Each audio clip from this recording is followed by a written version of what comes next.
Well, now it's just after 7:30. Time to hear the final play in our series, Murder for Christmas.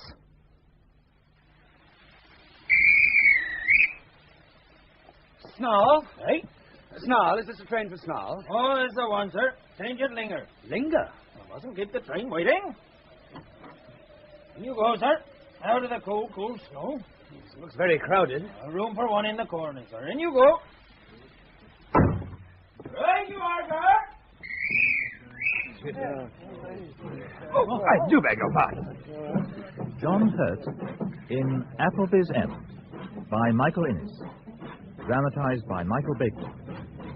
With John the Measurer, Christopher Benjamin, Joyce Redman, and Pippa Guard.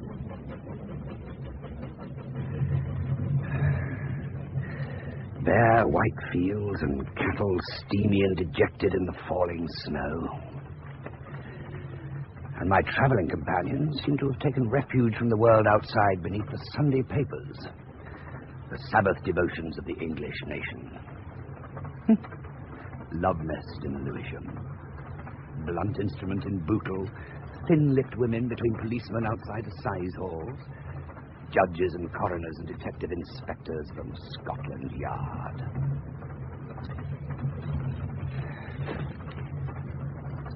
A young man standing outside a burnt-out stable wearing a frightful bowler hat.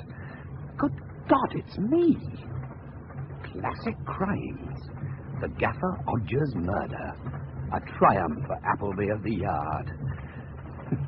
Yes.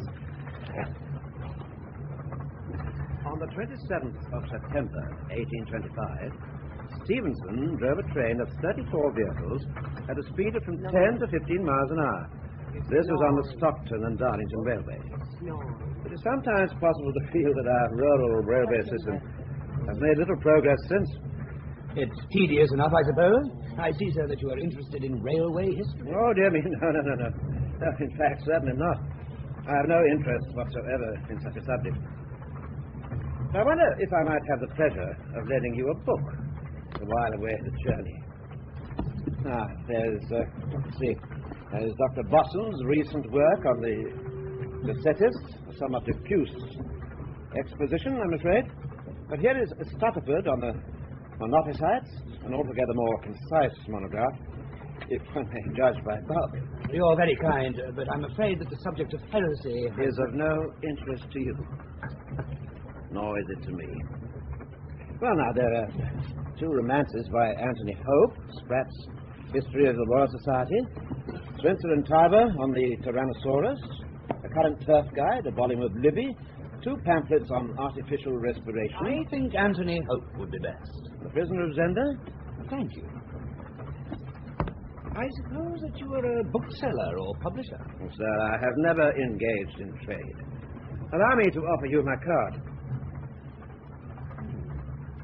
Everard Raven, barrister at law. Thank you. Appleby's my name. I made my guess merely on the strength of the books you have with you. There seems to be no possible connection between any of them. Oh, you're mistaken. Pardonably, sir, it must be confessed. For the link, although it is there, is scarcely as philosophical as I would wish. As a man of letters, well, I must explain, Mr. Appleby, that I've long since given over the practice of the law in favour of literary pursuits. But, as a man of letters, I must confess, indeed, that the link is a sadly arbitrary one. The Docetists and the Monophysites may be subsumed under the common term religion. The Tyrannosaurus is a reptile. Livy treats of the history of Rome. The Earth Guide concerns racing. Artificial respiration is an aspect of resuscitation. And Anthony Hope wrote about Ruritania. Then, would I be right if I were to have another guess and say that you are editing an encyclopedia? Your guess would be approximately correct. Unfortunately, the word edit scarcely meets the case. You would be better to say compile. Compile? Now write it. Now write the whole damn thing. The whole affair must be a rather burdensome task. I'm sure it is. Particularly as we come out in fortnightly parts. I had a message only yesterday to say that Patagonia to potato would be on the bookstores on Thursday. It really is uncommonly harassing.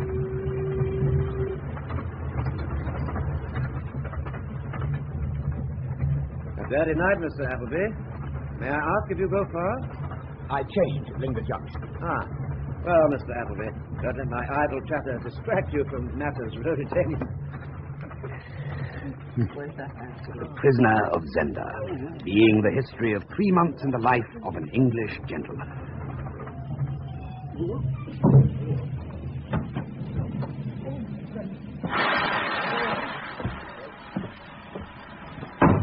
Yatta. I beg your pardon. Yatta. A ghastly little place. Seems quite popular. Everyone's got off. Well, we shall be filling up again presently. Our next port of call is Abbott's Yatta, then King's Yatta, after which we come to Drool. I think you said you hope to change at Linger. Yes. Yes. Ah, it's inclement. Really, very inclement indeed. You think there may be some difficulty about changing at Linger? I suppose it was your aim to get to Sneak or Snarl. I booked a room at the inn at Snarl, and I shall certainly hope to get there tonight. Well, yes, I'd have to tell you that it can't be done. The train to Snarl never waits to make the connection. But, well, the timetable. Oh, my dear sir, the timetable was printed long before Gregory Grope's grandmother fell down the well. I hardly see. For a long time she was just missing, and her house at Sneak, a very nice house, stood empty. But when she came up with the bucket one day, it was quite clear that she was dead. Gregory Grope's mother moved from Sneak to Snarl. Do I understand that Gregory Grope is the engine driver? Exactly. Exactly, sir. Yes. Gregory Grope drives the Snarl train, and the train, of course, spends the night at Snarl. But Gregory has to get home on his motor bicycle to Sneak, and his mother is decidedly strict about late hours, so Gregory and his train now leave Linger somewhat earlier than before.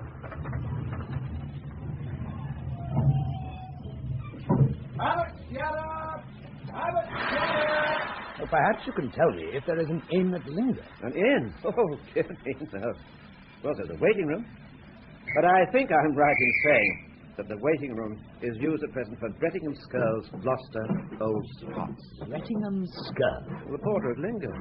Gloucester Old Spots? Gloucester Old Spots. Quite a cleanly variety of pig, I've been told. Nevertheless... Oh, now, what about King's Yatta or Drool? Is there a pub or somebody who might let a room? Let me see now. There's old Mrs. Ulstrup at Drool. She used to let a room. But I doubt if she does now. Not since she went out of her mind, poor old soul.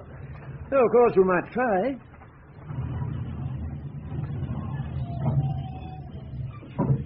King's Yatta already.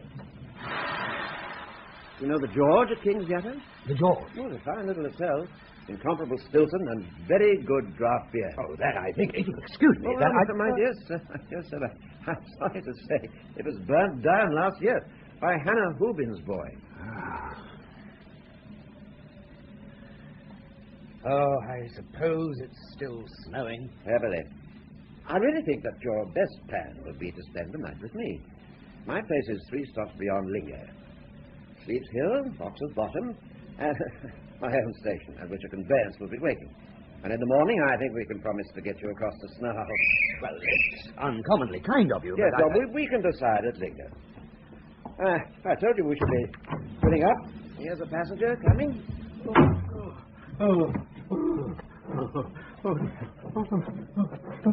Not the kind of man likely to bring gaiety to the tail end of a Sabbath railway journey, I fancy. With that cloak and that hat, he would be either an anarchist or an artist. But which? Where's Linger? Yeah, not a doubt of it. Gregory's gone. Well, so that's settled.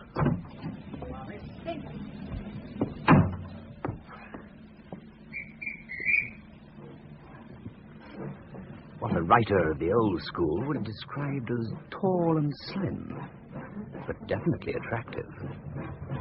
But why does she keep staring at me? Come to think of it, the anarchist artist keeps staring at me as well. Sleeps Hill in a regular blizzard. And we're still filling up.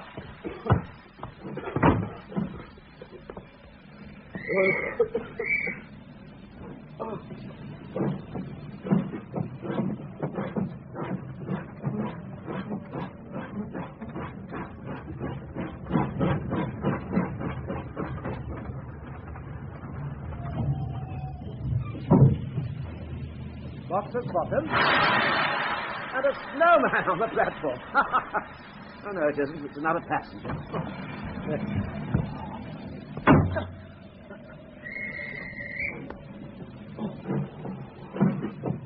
A young man. And he started to stare at me as well. What is it that's so strange about them?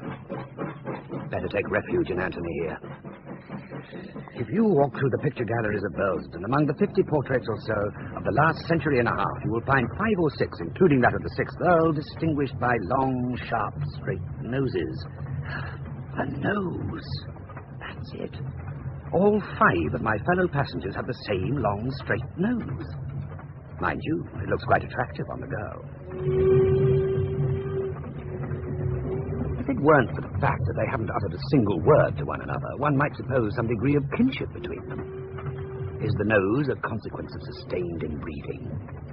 Perhaps Brettingham's Curl and Gregory Grope have it too. Perhaps it was the only remaining distinguishing feature on the old person who came up with the bucket out of the well. We'll soon be there, and it's quite a short drive, not more than 3 miles, unless, of course, anything has gone wrong at the ford, or there are snow drifts in Noblet's Lane, or the axle really goes this time, or our man has been drinking again at the Arms, or Spot cast a shoe. One can't ever bar accidents, and I must repeat that it's uncommonly kind of you to ask me to stop the night. Mr. Appleby. Mr. Appleby, whose acquaintance I have only just had the pleasure of making. But, Mr. Appleby, this is my brother Luke, my brother Robert, my cousin Mark, and my cousin Judith. Oh, dear me, here we are. Appleby, did you say? Appleby? Appleby? Well, just stay off. Appleby? By the way, what is the name of the station?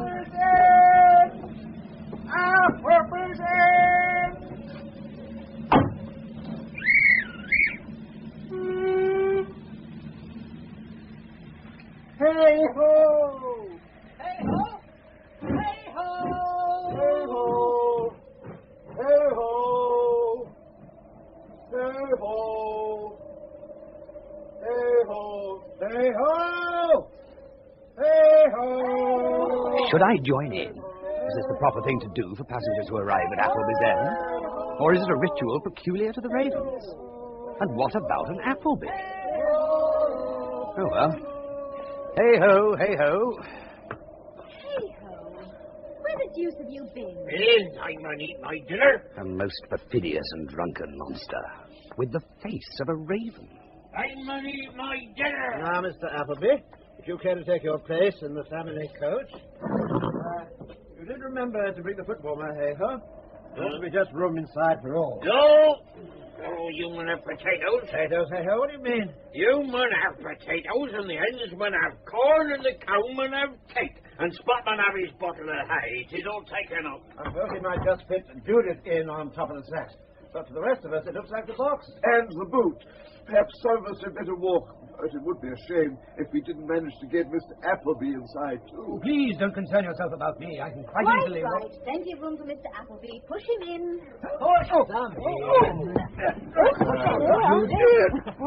Push in the friendly stranger. Potato pie. Bacon collop. And down with the lid.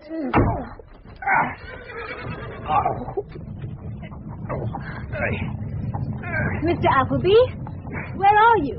Well, I don't quite know. My head's up against the roof. I think I'm on top of a bottle of hay. Well, if you remain up there when we get in the lane, you will break your neck. And if you come down, you will find some 6 inches of seat between me and that sack. You will probably judge social embarrassment preferable to a dislocated cervical vertebra. I'll see what can be done.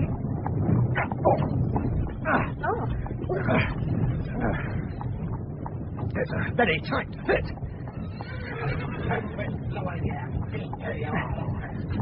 I believe that it was Dr. Johnson who held few pleasures to exceed that of driving through the country in a post-chaise with a pretty girl. I should say you weigh about 11 stone 6. Well, yes, I do. And you must be just on 5'11". which suggests you are in pretty good condition for a Don. A Don? Well, only a Don would bring out a pedantic thing like that about Dr. Johnson. Thank you, but I'm not a Don. I'm a policeman. A policeman? Do you mean a detective? Shades of great Uncle Ranulph. No wonder Everard nobbled you. He's always harking back to the disreputable family past. Well, he hasn't mentioned your great Uncle Ranulph.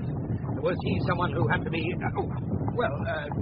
detected by a detective? Certainly not. Do you mean to say you've never heard of Ranulph Raven? Ranulph Raven? I seem to remember a pre-Raphaelite painter. That was his cousin. And a bishop who said something witty about Matthew Arnold. Ranulph's younger brother. A poet? Who was in the Foreign Office and wrote triolets and madrigals? Another brother. And the grandfather of Mark and myself. Ranulph Raven had any number of younger brothers. He also had 3 sons, all of whom you've met. Everard, Luke and Robert. Mark and I are the children of their first cousins, what are called first cousins once removed.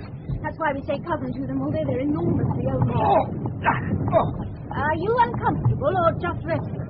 No, I'm not uncomfortable, but as it does appear to be necessary that one of us should sit on the other, I think it would be better. Ranulph was a novelist. Good Lord, yes, stupid of me. A sort of second Wilkie Collins, and enormously prolific. Ah, you've noticed Heyhoe. Beg your pardon? Just like cousin Robert, isn't he? And most of the servants are legacies like that, I believe. And the only legacies Ranulph left. You'd have expected all those novels to have turned into a little capital, wouldn't you? But nothing at all. And we all seem to take to activities of that sort. I spelt. You what? You know, bashing lumps of marble about with a hammer and chisel. Yes, well, that would account for the particularly inhuman way you were looking at me on the train. I should have known that it was art.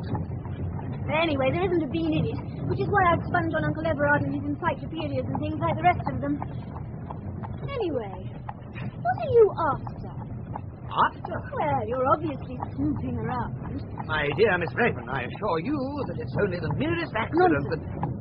Perfectly clear that you put yourself honeymoon in Everard's way. And a good thing, too. I felt for a long time that the whole business ought to be cleared up. The whole business? Do I understand that you suppose me to have come down to clear up some family mystery? It's as plain as a pikestaff. Only you'll have the devil of a business. You see, it's not so much a matter of clearing up the present as the past. Or so it seems to me. And at Long Green there's a lot of the past lying about. Long Green? That's the name of the place. We're Long Green Manor. I see. And you are the lady of the manor? No, Aunt Clarissa is that. Ranulph's half-brother's daughter. You'll soon find your way about. There's a very helpful family tree in the hall. Well, I doubt whether I shall have time to inspect it. My business is in a place called Snarl. In Long Green Manor and its inhabitants, I take no interest whatsoever. Heyhoe! Keep your eye on the road! You'll have us in the tax for another lot of years. And isn't it strange about our station being called Appleby's End? A curious coincidence. Just that.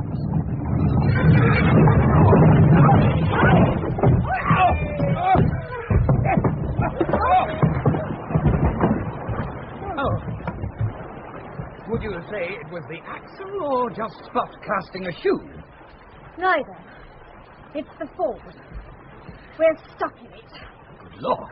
Are you sure? I'm sitting in several inches of water. And from this, as your professional training will tell you, there is the inference. I'm going to try to get my head out of the window. Heyhoe! Heyhoe! Heyhoe! Hey-ho! Heyhoe! Heyhoe! What's happening? Heyhoe seems to have cut the traces and got away with Spot. They're on the farther side of the fort. Oh, horrid scoundrel. What's he doing about it? I rather think he's filling his pipe. Oh, disgusting old man. Heyhoe! Heyhoe! What about the others? Well, they're on the other bank, yelling like mad. Heyhoe has produced a bottle. I think your cousin may be said to be upbraiding him. I should jolly well think so. I say, isn't the water rising? It's up to nearly my armpit. Oh, good Lord. Well, we must get a door open and edge out some of these confounded sacks. And then we'll be able to move. Right, here we go. Right. And another. And one more.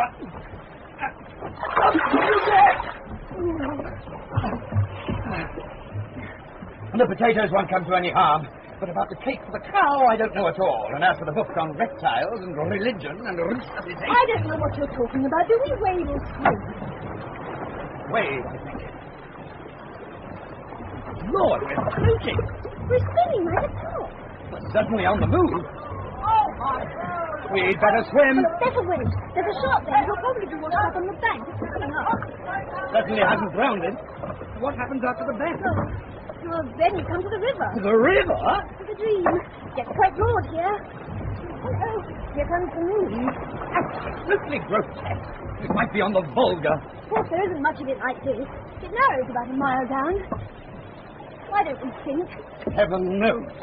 The sooner we stop being inside passengers, the better.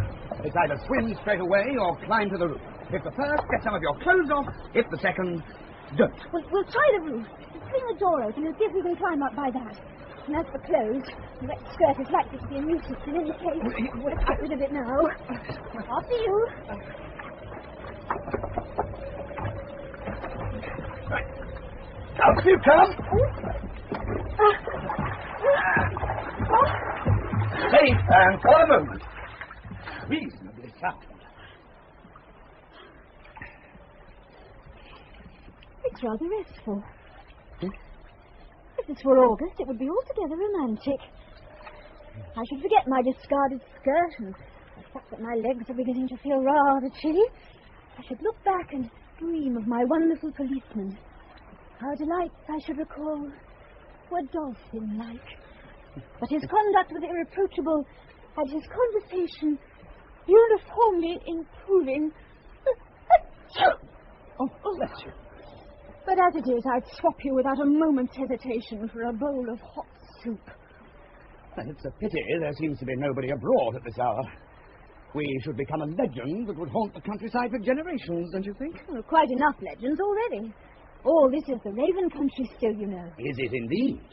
Then you can't be so overwhelming a burden on your cousin Everard's resources. Oh, my dear man, I don't mean we own it. All Everard has left is a chunk of park and a couple of hummocky farms. I mean, this is the country Ranulph wrote about. Hardy's Wessex, Trollope's Barsetshire, Ranulph Raven's dream country, see? I see. And did Ranulph create the legends or just find them lying about? Oh, it rather seems as if he grubbed them up. Anything with lurid possibilities that happened within 20 miles about, he would ferret out and add knobs to. What a dismal trade.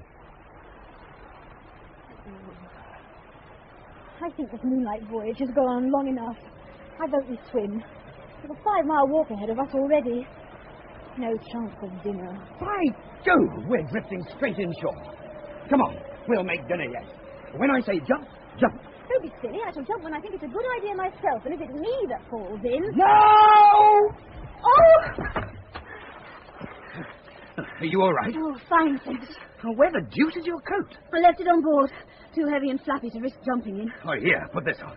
If you turn out to be the chivalrous type of policeman, I shall bite. Put it on. Nonsense. Once I get walking briskly, I shall be... Do you think that I propose to be found roaming round the country with a disrobed girl? No. Put it on and let's tramp, for the Lord's sake. Why I didn't choose Brettingham what's-his-name's pigs, I'll never know. Take it back about the pigs, and I'll give you some chocolate. I take it back. I suppose you can find your way. Of course. At least I think so. Country is certainly oddly unfamiliar in the snow, and by moonlight. Oh, look! There's a house over there to your left. Come on.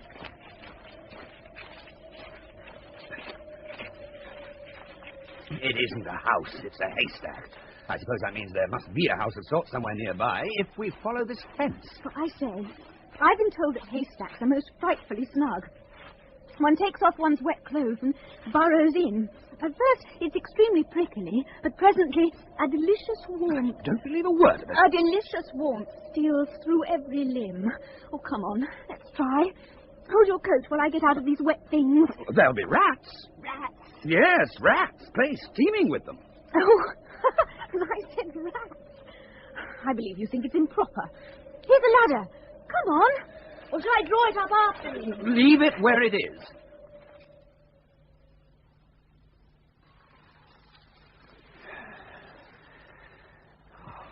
Have I been asleep? It's certainly warm. God only knows what the Assistant Commissioner would think if he got to hear about this. Miss Raven? Yes? We ought to be going soon. Oh, I'm not going. I'm sleepy. I don't believe a word of it. Tell me, what on earth put it into your head that I was proposing to investigate the mouldering skeletons in the Raven family cupboards? I don't know what you're talking about. Comfy now. I don't believe that your cupboards have any skeletons at all, except of mice and bats and spiders. If spiders have skeletons. Our cupboards have got skeletons. They have not. Very well. Listen. You must understand that my brother Mark and I have lived at Dream ever since we were children. Our parents were dead, you see. And Ranulph, of course, had died 20 or 30 years before, and nobody thought of him. Or so you would think. Certainly nobody bought his books anymore, and he blued all he ever made out of them.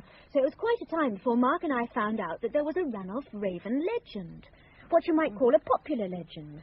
The first we heard of it was from a blind old man who came tap-tapping over the bridge with a stick. And delivered a black spot. I do think when you start telling a yarn, you should keep off Treasure Island. The blind man leant over a gate and talked to us in a cunning, fearful sort of voice. "Come here, young lady and gentlemen," he said. "Come here, my dears, and let me talk to you. Master Raven, young sir, and Miss Raven, my young lady, very proud of your famous grandfather you must be, my dears, and great scholars you must be with all these grand book-learned folk in your family." Mind you, I don't say he said it just like that. I'm no good at dialect, and he's beginning to sound like an Irishman, which he wasn't, but that was the general effect. Go on. Well, then he said, "Did your dear grandfather ever write down the story of the blind lad that killed his brother? The blind lad who hated his brother for what he'd taken from him, and knew he always would hate him?" And I was scared, and I think Mark was scared too, but scared just puts the devil in Mark. "Yes, of course," he said. "That's one of the most famous stories Grandfather ever wrote." And instead of showing panic or alarm, as you might have expected, a look came over the blind man's face of the most ghastly disappointment. And he said, "Then a curse on him and you." And we never saw him again. And is there a Ranulph Raven story There is not. We found out afterwards that there isn't, as it happens, a single blind man in the whole Ranulph earth. Mark just made it up on the spot. Is it still snowing? No more snow. We can be on our way soon. Go on with your yarn.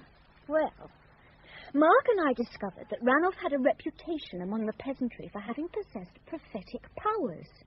For instance, we found out from Everard's old housekeeper, who's dead now, that in Ranulph's time people used to come and consult him about the future, just as if he were an old woman with earrings sitting in a tent. And did he make this special talent of his available for all comers? He was affable and conversable. Actually, I think he just supposed it a chance to worm people's stories out of them.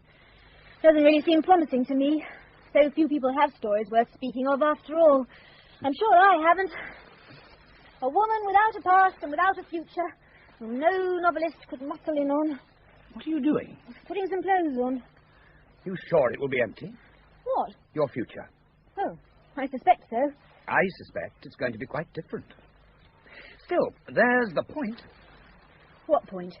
What Ranulph was interested in. Not people's past or future, but their fantasies. He made stories out of people's daydreams, all the lurid and scandalous things people saw themselves doing, and sometimes, of course, and perhaps years later, they would really do them, or something tolerably like. And there it would be already in one of Ranulph Raven's stories. And the result would be a popular notion that his stories were really a species of prophetic books.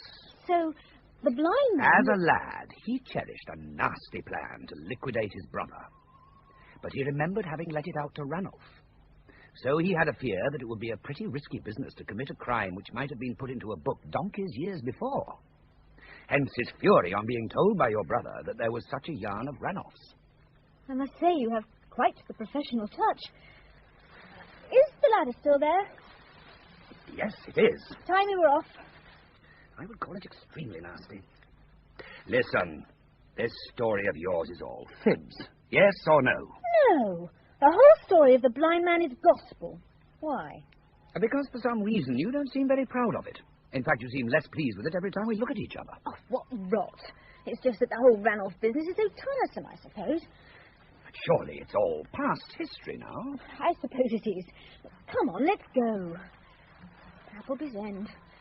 Surely they couldn't... Whatever are you talking about? Oh, nothing. Come on. There's a very chilly 5-mile walk ahead of us. My clothes are still wet. So are mine. What about a race to warm us up a bit? Not in this overcoat. I'll carry it. I thought I was wearing it to satisfy your sense of decorum. Come on. Right, ready, get set, go! Oh.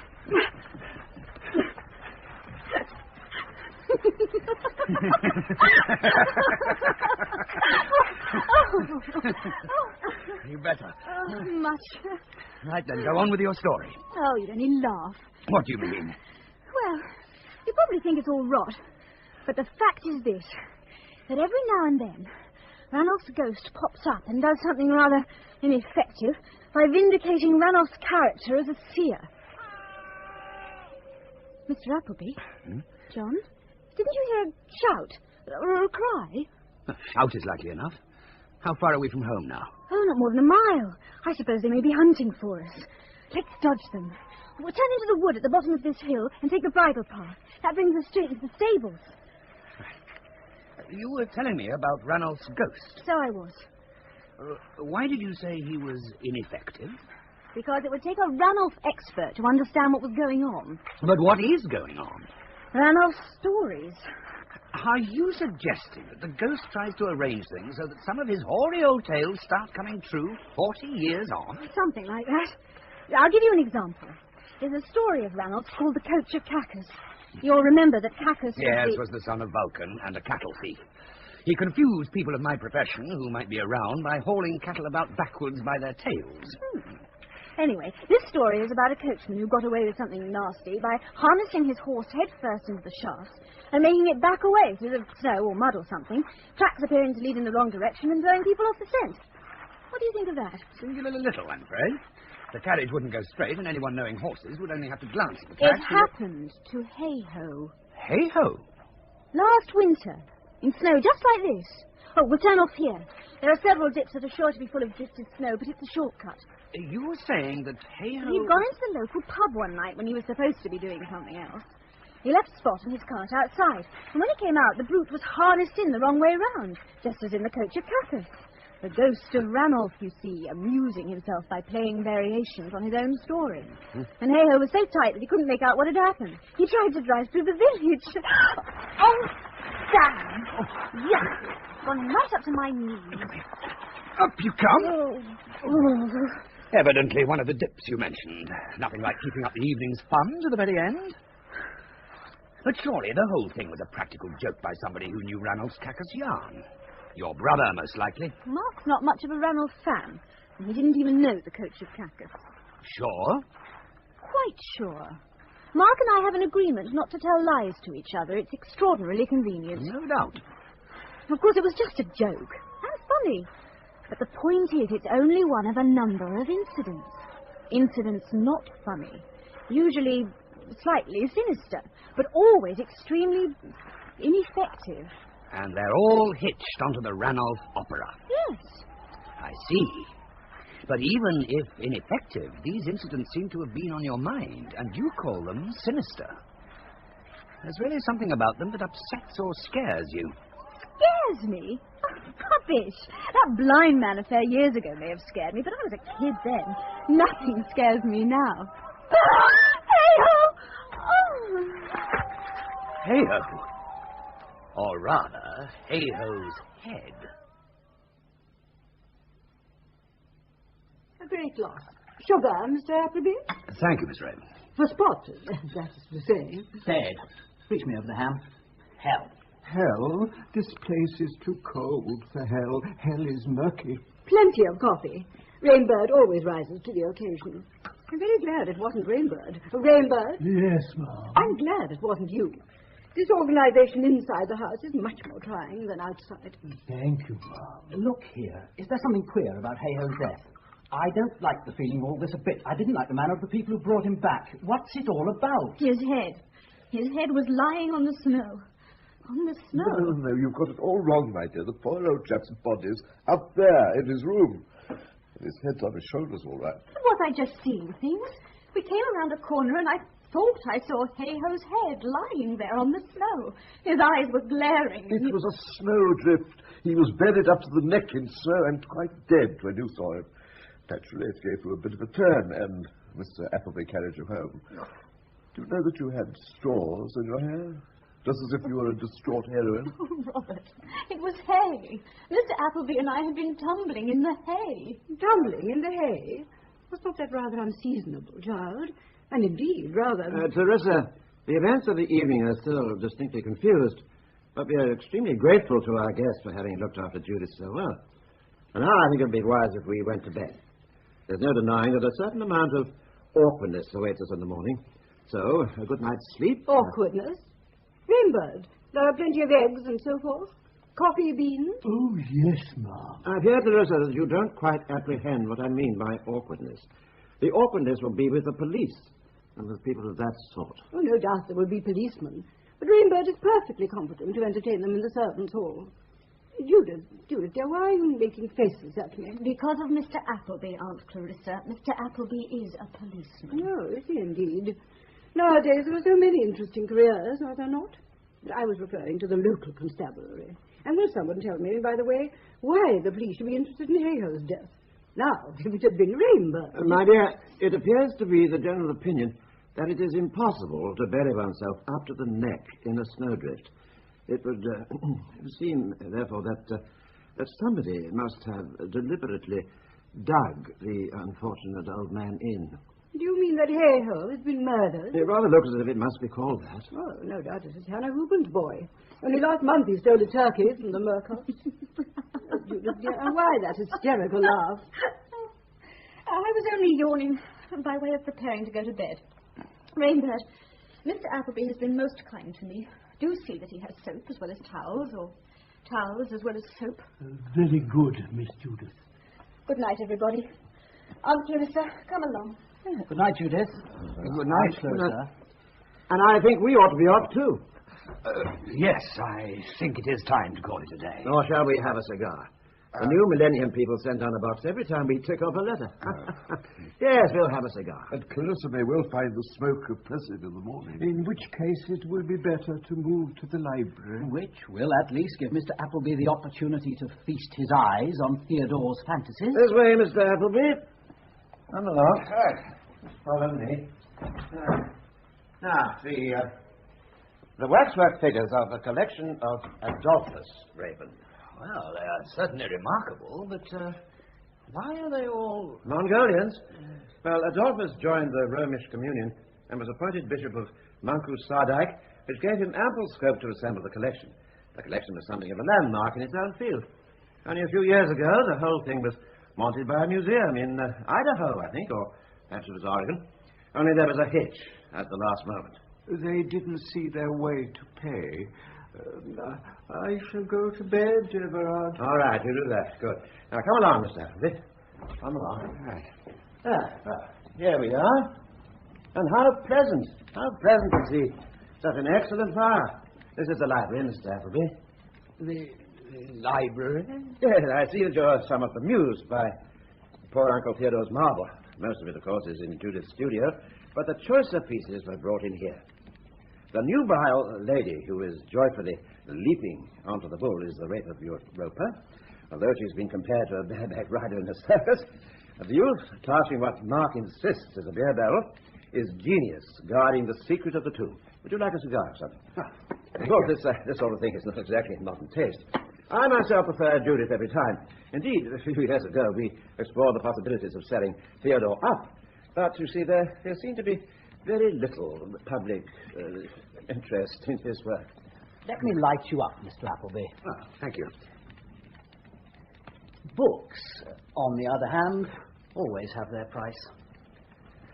Yes, I had noticed that the library... Is distinguished by the almost total absence of books, yes. We found that a folio volume of 18th century sermons is a reasonably good breakfast all round. Mr. Appleby is at present in process of digesting a volume of Dodsley's Miscellany, or a badly cropped copy of Dryden's Fables. Mark, when I was a boy, I was taught that gentlemen don't talk money after dinner. And even if that good habit has fallen into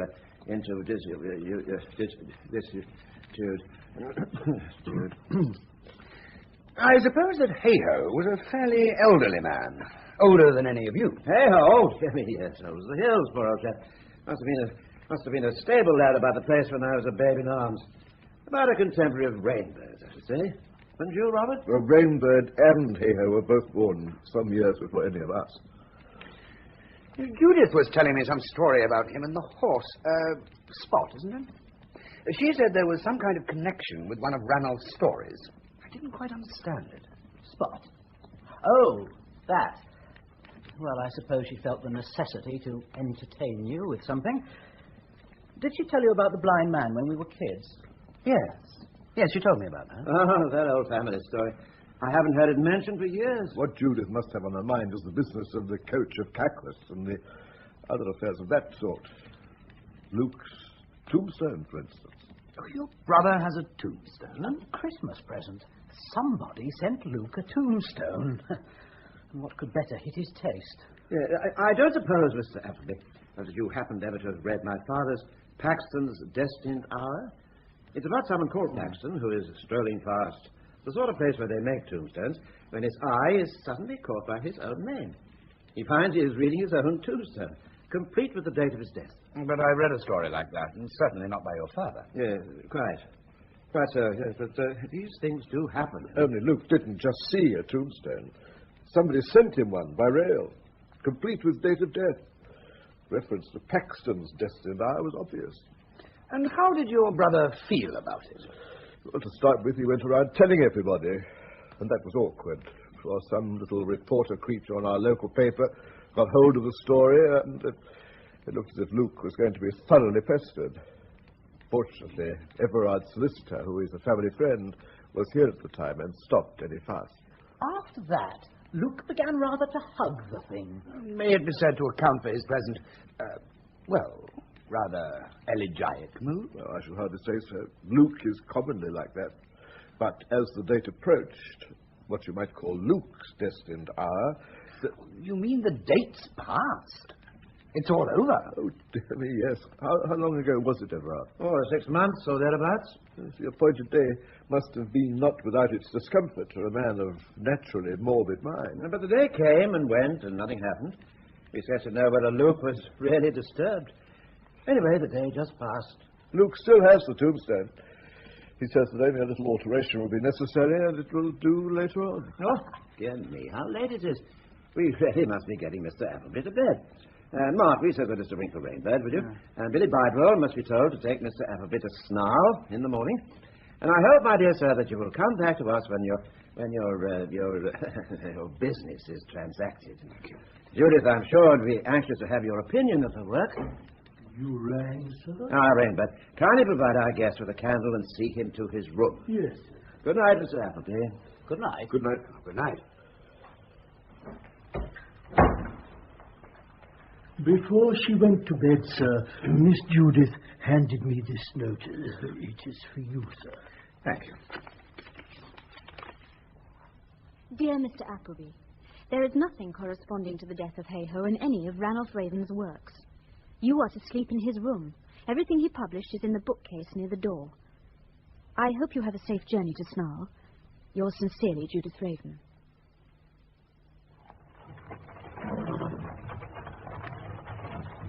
Very sad about Heyhoe. Yeah. Quite shocking. Might be worse, sir. It might be worse by far. Might set Spot. Though he set Heyhoe, so who cares? Yep, buddy. Set. Isn't that what you do with turnips? They set Heyhoe in snow. But who is they? They? Where would it be, mister? That was his true with him, Mr. Everard. I'm Mr. Robert, to be sure. I'm Mr. Luke. You mean to tell me you believe that all these people set upon Heyhoe and... I'm Mr. Mark and all. I'm Miss Judith. I'm Miss Clarissa, too. It may interest you to know that I was with Miss Judith myself the whole time. Oh, Where? What do you mean by where? Where was you and Miss Judith all that time? We had a good deal of difficulty making our way back to Dream. Yeah. Rainbird do say you was in haystack.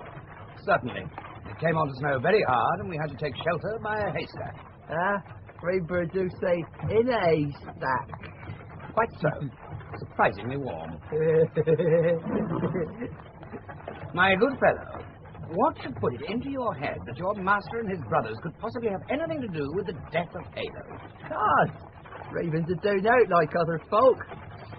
Maybe because of the stories. Oh, the story. You mean one of Ranulph Raven's stories? Yeah, Gammer Bidewell stories. A relative of yours? That's the grammar. The tale of the fearful maid and how she came upon a howling and hollering head. Well, how did she? This fearful maid, as young and tender as any in the parish, was walking through Squire's ash spinney. It was spring, and the stinkweed was rife in the ditches, and from across the meadow, the ballcock and the blubberbird... Leave them out. Drop the stinkweed and keep to the maid. Well, she came round a bend, and there was the head. Lying on the ground it was, as if tumbled by the side.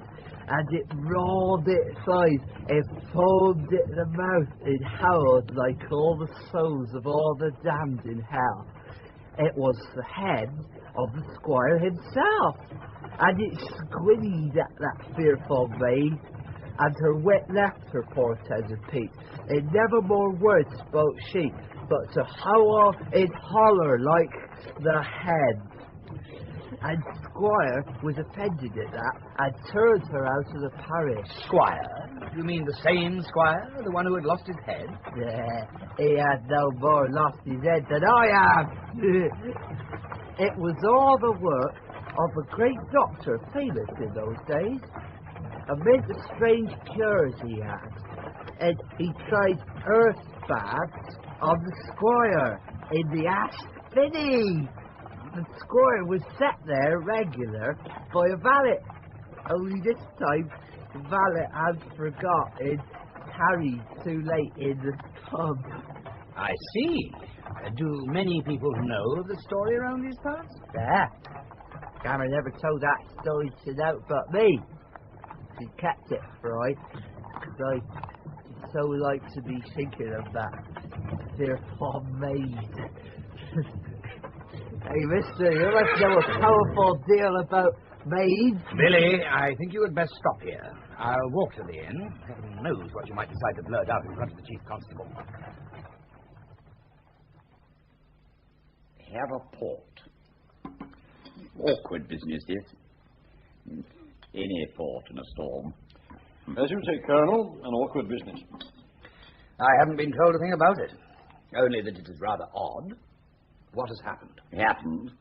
Mutlow, what has happened? Quite so, sir. What has happened? Very nicely put. Man's an ass. Might be useful as a damned dictaphone, but doesn't earn his feet in the police. Though, for that matter, nothing much has happened. Simply that Mulberry's fussed over it. And must have us bring down a fella from London. Well, sir, there is a boy missing. Rubbish.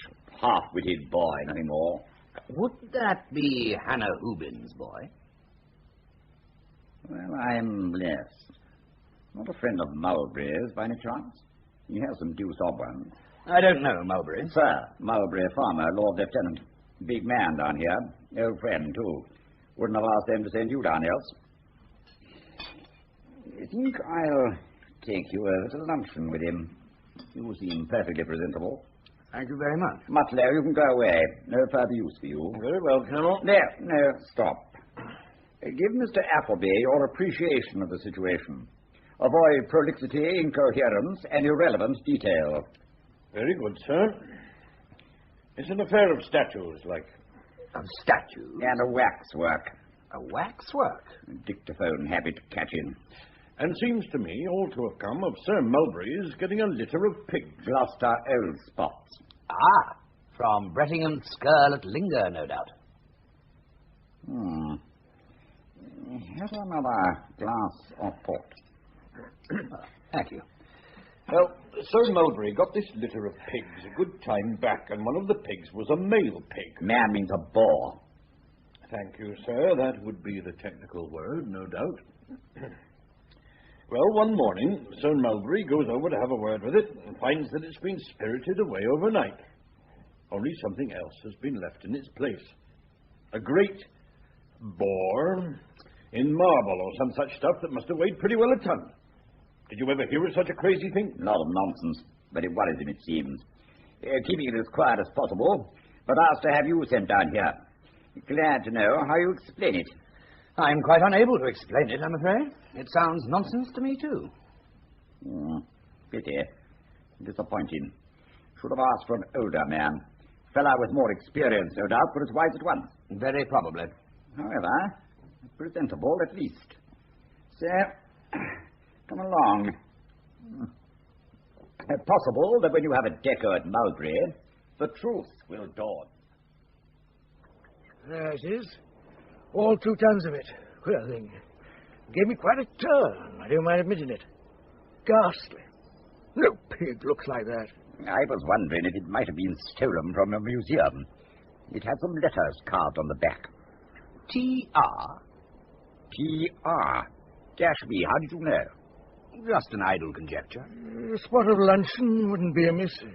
Then we can look at that great staring waxwork. And the cow. The cow? It was the cow that turned that wretched old woman from drool to mentor, wasn't it? Has Pike not told you? Ah, old Mrs. Ulstrup, of course. Amazing. Deuced queer your knowing about the woman at drool. And the letters on the back. Young, of course, but deuced clever. It is an extremely disagreeable business that brings such extremely disagreeable people round the place. There was a journalist the very morning after the pig, a most impertinent man. Fortunately, I discovered he was from the Banner. The Banner? It happens to be owned by my brother, so the fellow went away. Extremely fortunate. After the Hoobin boy, too, after the waxwork affair, a reporter came down from the Blair. But as it happened, the Blair had been bought the week before by Lord Sparshot, one of my father's closest friends. So the Blair fellow went away, too. But tell me about the boy Hoobin. He was employed here? Quite recently. My husband agreed to him being engaged to help the stable boys. But they objected to his odd ways, and he was quartered by himself. Then one morning, this extremely disagreeable joke repeated itself. The boy was gone, and there was a waxwork there instead. I suppose that it would be a rather an exotic-looking waxwork. Swarthy, with suggestions of yellow, altogether ferocious in expression, and recalling the Orient or the inner reaches of Asia. Oh, precisely so. But how do you know? It's what we commonly find in cases of this sort, the Oriental or Eurasian waxwork. By Jove, is that so? Man has great experience. Told at once. Everything explained in a jiffy, you see. I suppose, Lady Farmer, that you knew Heyhoe? Everard Raven's man. Yes, I know Heyhoe, an extremely disagreeable old person. He's dead. They found him last night, buried in snow. All frozen and stiff? Decidedly so. As stiff as a statue, as they say. No doubt he drank. I suppose he did. Did you ever hear an odd story about him? I don't often hear odd stories about other people's servants. Come to think of it, there was something odd about the old fellow, but I'm dashed if I can remember what, except he was the only man who could handle that great horse of theirs and their ramshackle old coach. A bit hard up a dream, one can't help seeing, even reduced to slender books in the library. Books? Do you know, that was why I was rattled, something about a book. I can't at all remember what. Odd. You mean one of Ranulph Raven's books? I'm sure I couldn't say. If you finish your coffee, we may as well go and look at that marble call. No, I must go over to Liga. I shall leave you in Inspector Appleby's good hands. I'm sure he'll come up with something. I think it's beginning to be possible to see a little light in all this. See a light? Nothing but grope in the dark, if you ask me. Ah, that's it. Just come into the head. Told you I knew something about the old fellow Heyhoe. No particular reason to be called Heyhoe at all. Father unknown and all that. But mother was old Mrs. Grope, woman they found in the well. Must be getting on. Mutlow will see to Appleby. He'll be round in the car. Very curious things taken to happening in these parts, Mr. Appleby. Very curious indeed. Well, yes, I suppose so. I must say that when it came to the cow and poor old Mrs. Ulstrup, I did feel that things were becoming a bit out of the way. Ah, but I'm speaking of last night, Mr. Appleby. There's tales of an old-fashioned coach floating down the Dream in clear moonlight. 2 people were sitting on the roof of it, a man and a woman. Dear me. They were pretty well undressed. What? And then there's that lad, Billy Bidewell. Seems that he's been saying that last night you... I want to find Gregory Grope. Where is he likely to be? The engine driver. If he's on time, he'll just about be drawing into Sneak. But he may well be on his way to Linger. Unless, of course, he's running really late, in which case he'll still be at Snarl. Find him. Find him, Mr. Appleby? There's a road within sight of the railway line, I suppose. Cruise along it, Inspector, until you spot Gregory Grope. He may take us a little way in our investigations, which is probably more than the vulgar gossip you have been listening to will do. No offense, Mr. Appleby, I hope. It's simply that something very queer has happened over at your friend's place at Dream. A regular sensation the thing is likely to cause. There's half a dozen reporters about the place already. You think there's the makings of a sensation in the Heyhoe affair? Has his body been competently examined? Well, there was our local police surgeon this morning. But Mr. Raven, it seems, made a bit of a fuss. Having some bigwig over later. Very wise. Your friend Billy Bidewell is of the opinion that this old man Heyhoe was simply put out of the way by the Raven family acting in concert. The sufficient reason being that they thought he was a nuisance and that Billy was now capable of managing the spot. Well, I'm blessed. Of course, I barely heard the details since I saw you last. It seems altogether mysterious. Not that one possibility hasn't occurred to me. What's that? That this matter of the old man Heyhoe's death might be connected in some way with these queer doings at Tiffin Place. A very ingenious fancy. Does great credit, if I may say so, to your agility of mind. But a bit far-fetched all the same. Well, that's Grope. He's whistling at old Amos Sturrock's goats. But he's not going to Sneak from Linger. He's going from Linger to Sneak. He's forgotten Murcutt's milk, if you ask me. Now he's coming back for it. Well, we'll stop him. Go on.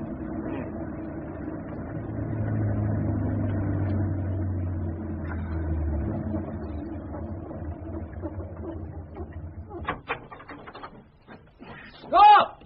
Stop! Stop! Oh, the idiot thinks we're waving to him. Stop! Stop! That's William, the fireman. I don't care who it is. Stop it. Right. Stop!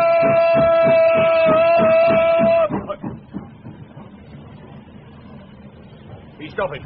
About time, too. Jump in, sir! Jump in! The silver jet is coming! That's it, William. They've got a bit more speed. All right. Which way would you want it to go, sir? Well, that's most accommodating of you, but I don't really wish to go either way. As a matter of fact, what I want is a word with you about your grandmother. If you could spare the time, that is to say. Well, we're running nicely to time, and it's wonderful the head of steam William can get up if we're a bit late. So go right ahead. Signals up on grandmother, sir, right down the line. Do you remember your grandfather? Oh, that I do. It was grandfather that started me off. Started you off? Gave me the wonder book of trains. After that, I never looked back. And your grandfather, was he a great reader? Oh, he was that. Always had his nose in a book. Always to Ravens in particular. Ranald? That's the man, sir. And your grandmother? Oh, no, sir. She weren't given to book learning. Oh, she'd quite enough to keep her occupied. Gee. Oh, she'd known a thing or two before she met Grandpa. And not just any ragtag and bobtail either. She was known to best of the gentry. Was she, sir? And even after she married my grandpa, there was no knowing what she'd be up to. off and away for days on end she were. But that didn't worry my old grandpa. He'd sit by the fire with his book and never turn a hair. And even when everyone reckoned she ought to be turning her mind to higher things, she was off every night to Burdock's Dingle. Burdock's Dingle? The lover's lane hereabouts. She'd hide herself in the bushes with a bottle of gin and get a regular eyeful of the carryings on. They reckon that was how she met her end. How do you mean? Well, it was Maggie Trout and great John Betts, you see, the boy from the stud farm. Acted like rabbits they were every month. Do we really? And old Grammar just couldn't take her eyes off them. Well, a great storm comes up and she gets soaked to the skin, or so they say. And what with the gin and the rain and her losing her way and the fact that someone had left off the cover to the well. And do you know, when they fetched her out the well, she still had that bottle of gin in her hand. They couldn't wrest it from her. Rigor mortis. Tell me, did you ever have any dealings with an old fellow called Heyhoe? Oh, I know him. Surly old bastard. Bastard? Bastard? Old bastard? Well, I don't know as to that. He's dead, as a matter of fact. Somebody buried him in a snowdrift last night. Set him, so to speak. Set him? More snow coming. William and me are like to have a snowplow out come Wednesday. Come and see us if you're anywhere near the line. Yes, I'll make a point of it. But this Heyhoe... Oh, shameless old brute. My old grandma used to keep an eye out for you, especially when you were living on that wench over at Hugh way, before the hussy married t'other fellow. Heyhoe and his Hannah was a regular scandal about these parts, so I've been told. Hannah? You mean the woman who's now Hannah Hoobin? That's right. And didn't you say something about bastards? Well, there you are. Hannah Hoobin's boy, the half-boy that is this dirty old Heyhoe's son. And now, if it's all the same with you, sir, we'd best be getting on. Stoke up, William. Well, thank you. You've been a great help. Don't forget to come and see the snowplow on Wednesday.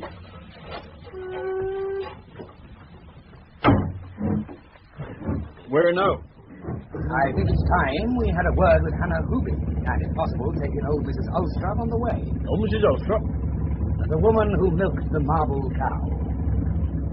Well, what do you make of it all? Very much what I was beginning to make of it, Fawn. It's all starting to tie up, and it all seems to lead back to your friends at Dream Manor. My friends? At midday yesterday, I didn't as much know that any of these ravens existed. But Billy Bidewell says... Oh, bother Billy Bidewell for a great gossiping booby. If I were in your shoes, Inspector, instead of lending an ear to local gossip, I'd be more worried about troubles on my own doorstep. How do you mean? I mean the little matter of Hannah Hoobin's boy. You realize that this boy, a helpless idiot boy, disappeared quite a while ago, and you've done virtually nothing about it. It's very bad, Inspector, very bad. Colonel Pike may protect it to some extent, but I fear the Home Secretary will take a serious view of it. Let us hope that Hannah Hoobin's boy is alive after all. Oh, I am sorry. You must forgive my tenderness. My nerves are very bad. I seem to be in the midst of a series of jokes. I get off a train last night at a station incidentally called Appleby's End, and immediately stepped into a freakish universe in which such a coincidence will most assuredly not pass unexploited. But what we've got to sort out, Inspector, is what all this nonsense really adds up to, and which fragments we should be giving our attention to. I don't see what you're getting at. Suppose your criminal wants to do something uncommonly odd, and not be found out. The difficulty is clear. Oddity almost automatically betrays itself. The needle gleams in the haystack and can't possibly be missed. Talking of haystacks... So, what you do is to stuff the haystack full of needles. See? Oddity wherever the perplexed investigator turns. And just one of these queer happenings, maybe, makes sense. Talking of haystacks, Mr. Appleby... What if it all revolves round this Appleby's End business? Figure it, that someone wanted to get you down to this district, Mr. Appleby, and do something uncommonly odd. This person creates a whole bunch of queer doings, and you're brought down by the yard on the strength of them. Then suppose that something equally queer happens to you, like Sir Mulberry's pig or Hannah Hoobin's boy. You follow? I follow. Billy Bidewell says that some of those ravens are uncommonly interested in you. You're sure you've no connection with any of them before? Suppose that some previous case of yours had resulted in bringing a friend or relation of theirs to the gallows. and vengeance has been sworn. Oh, heavens, you speak with the voice of old Ranulph Raven himself. This is just, I imagine, how his yarn-spinning mind works. Oh, that's just it. Something in the blood, you might say. Take this Miss Judith, for instance. I haven't had the opportunity for much conversation with Miss Raven, but I do not think it would misrepresent the situation to say that she and I are engaged. Engaged? That's how I see the matter. You know, 'tis a confusing affair. At times I almost think you're concerned to keep it so. My dear fellow, one gets his fancies after a long day. Well, I suppose that's it. Well, here's the next needle in the haystack. Old Mrs. Ulstrup. Ah, of the Marble Cow. Note the clerical hat and the porch, Inspector. Mrs. Ulstrup is doubtless in process of receiving religious advice. Kettle's just on the boil. Any energy, here? Come in. Come in. The door is open. Smith is my name, and this is Hodge, my cat. I was just about to butter the buns.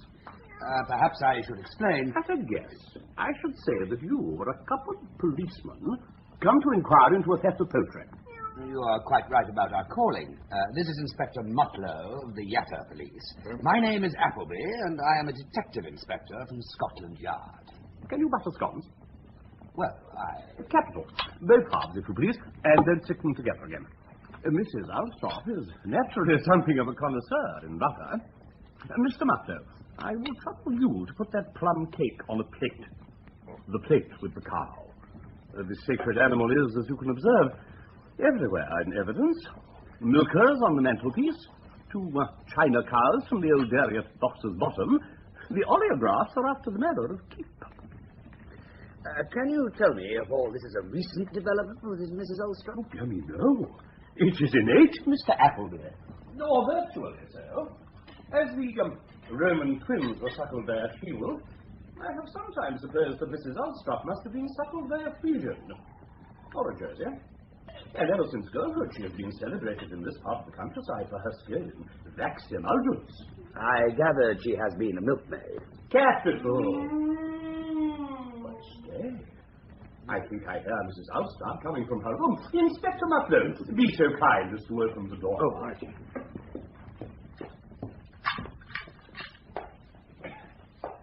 Excellent! Come along, my good soul.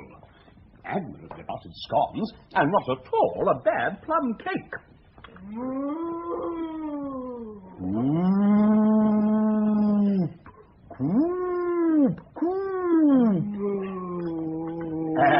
Admirable.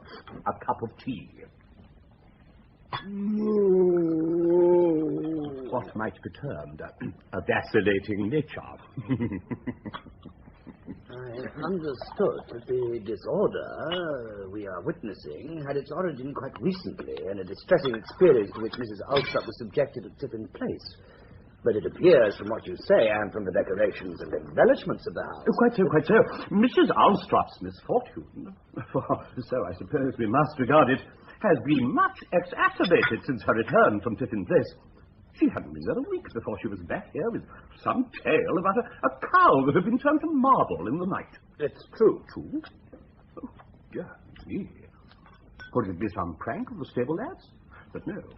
To me, at least, it suggests a somewhat more sophisticated mind. There have been other odd happenings. Did you hear about Hannah Hoobin's boy? Didn't like his work at Tiffin Place and left the district. That's what I was told. Hannah Hoobin's boy did not leave the district. He was changed into a waxwork. A waxwork? It probably came from Dream Manor. That's where they have poor old Bishop Adolphus' collection. And, oh, Judith me, how a life of pastoral care does one's wits. The marble cow is doubtless in Dream, too, and will be one of Theodore Raven's amiable ineptitudes. The plot thickens, Mr. Appleby. Or shall we say, solidifies. You seem pretty quick at the bearings of all this, sir. Quite on the spot, you might say. Oh, thank you, Inspector, thank you. I chanced to know the Ravens quite well. I must have been one of the first to hear the strange news of the man Heyhoe this morning. And I fear that his fate tracks on to other untoward matters at Dream. A strange place. I never knew the old squire, who died long before my present incumbency here. But the whole affair does remind me of one of his stories. You mean one specific story? No more than a stray thought. I have no clear memory of one of his stories as distinct from another. I was thinking of the commonplace melodrama which is the basis of most of his novels. Lost heirs and missing wills and clandestine marriages, Mr. Appleby. That sort of thing. It's getting dark. Shouldn't we light the lamps? Oh, no, Inspector. It's soothing to sit in the flickering firelight. I am staying with the Ravens simply because I made their acquaintance quite fortuitously last night. I suppose you know them fairly well. Everard Raven and Miss Clarissa, who I believe is only a distant relation, are among the most regular of my congregation. As to the others... Who's been eating my cake? Who's done it? Who's been and pinched my cake? Oh, it's gone all right. You sure she didn't eat it herself? Quite sure she left a bit on that plate there. It's got so dark, perhaps it's fallen onto the floor. I'll light the lamp. Better bring the lamp over here and look for it. Mrs. Ulstrup seems quite upset. Oh, nothing at all. Must have been mice. Nonsense. Mice can't make away with a sizable piece of plum cake. Well, at any rate, it's gone. Where's Mr. Smith? Nothing, bless him. I thought he was a queer customer. Who'd have thought he'd have made off with a piece of plum cake? My dear man, it was his own cake. Mister, and not for the first time. Got away with a capital selection of exudiate, too. Selection of what? We are in the presence of sorcery. Sorcery of all the damn nonsense. Do not swear, sir. Sorcery, Mr. Appleby. It is not, of course, so common as witchcraft proper, but it does turn up from time to time. What exactly do you have in mind? I saw her hand come in at the door, and then she snatched the cake. Of course, she must have been watching and waiting, so she knew who had been eating it. The fragment of cake would, of course, according to the laws of sorcery, bring Mrs. Ulstrup within the malign power of the sorcerer's art. You speak of all this, sir, in a somewhat equivocal way. Do I understand you to believe in the theory of sorcery? My dear Mr. Appleby, as to whether sorcery is effective, we don't know, and it would be pointless to inquire. By the way, are you fond of beagling? Beagling? I've been out with beagles from time to time. Ah. It occurred to me to wonder whether you were familiar with the habits of hares. And what would you be thinking of that old parson, Mr. Appleby? Bit touched, if you ask me. Sorcery, indeed. I agree with you about sorcery, but as for Mr. Smith, I would describe him as intelligent, learned, and impulsive, and possibly as being wise as well. He was curiously evasive about Ranald's stories. It was as if he'd started something and suddenly thought better of it. Did you ever read any of his books, Inspector? Yes. Mother had some books of his, and I remember reading a story or two, sometimes on Sundays when it was wet. Did you ever read Paxton's Destined Hour? No. Or The Coach of Cacus? Can't say I did. I remember reading one called The Medusa's Head.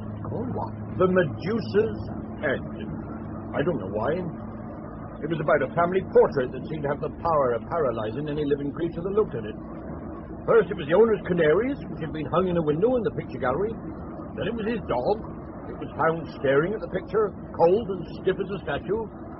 And then the owner's wife was found there, staring at the thing, and, as you might say, turned to stone. I see. And would you say that it was interesting? Interesting? How could it be interesting? Just a lot of rubbish in a book. Well, here we are. Hoobins.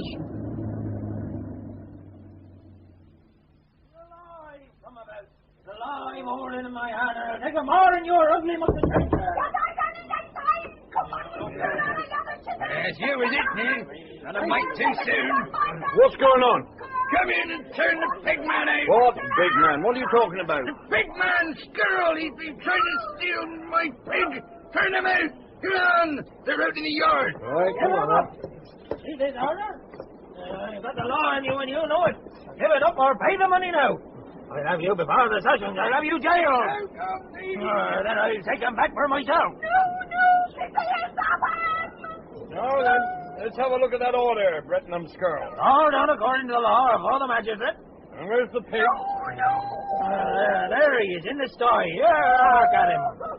Well, there's no doubt about it, Hoobin. You'll have to give him up. He's been before the magistrate. He's got his order. What exactly is the difficulty, Mr. Skirl? The time payment, sir. They failed in their time payments on one of my pegs. You mean to say you sell Gloucester old spots on the instalment plan? Wow, they're mostly for selling out right to the gentry. They suit you very nicely, sir, if I may say so. These Hoobins bit off more than they could chew when they paid a deposit on one of them. And now I'm going to take my peg. One moment, Mr. Skirl. I'm interested in what you say, and I believe a Gloucester old spot would suit me very well. I imagine this will cover the sum owing to you? Oh, thank you, sir. Thank you kindly. I wish you joy on the pig, sir. I'll be taking my leave, then. We're well rid of that Skirl. I didn't at all care for the man. And now let's look at the creature we've rescued from him. Hey, woman! Nothing to getting out. Come on out, Lou. Come out on it and show this end. Why, he was here all the time. I'll learn you, you beastly little brat, pretending to be chased to a waxwork. Where's the pig? Where's Skirl's pig? I said breakfast, dinner, supper. Breakfast, dinner, supper. Well. How did all this happen? Come on, I assure you, you have nothing to fear. Oh, we're frightened. Frighted? What frightened you? Yes, us thrown in winter. Something has happened at Tippin Place. They will take the boy again, hide him a friend. And what does the boy say? What did you make of it? Mischief. I'm sure you weren't far wrong. And who do you think this message came from? Harry. Oh, you cheeky little imp. Well, Mrs. Hoobin, I think you can let the boy sleep in his bed again. Whatever happened at Tippin Place had nothing to do with him, so nobody's going to take him. Tomorrow, by the way, it's possible you'll have quite a number of visitors. Visitors? Several of them. Visitors? Very pleasantly spoken gentlemen who will want to have a lot of talk. Well, talk away, and particularly the boy. But charge them. Well, now we must be going. I'm speeding on the way, sir. That boy, Mr. Hoobin, are you his father? Be I the one that got half-wit? That's what I'm asking. Mister, did he ever see a saw? Dear me, yes. Would he ask which tooth cut board?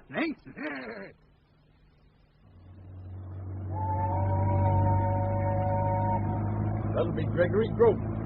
No doubt dreaming of the Berlin-Constantinople Express. I just can't make it out at all. It ought to come together. Of course it ought.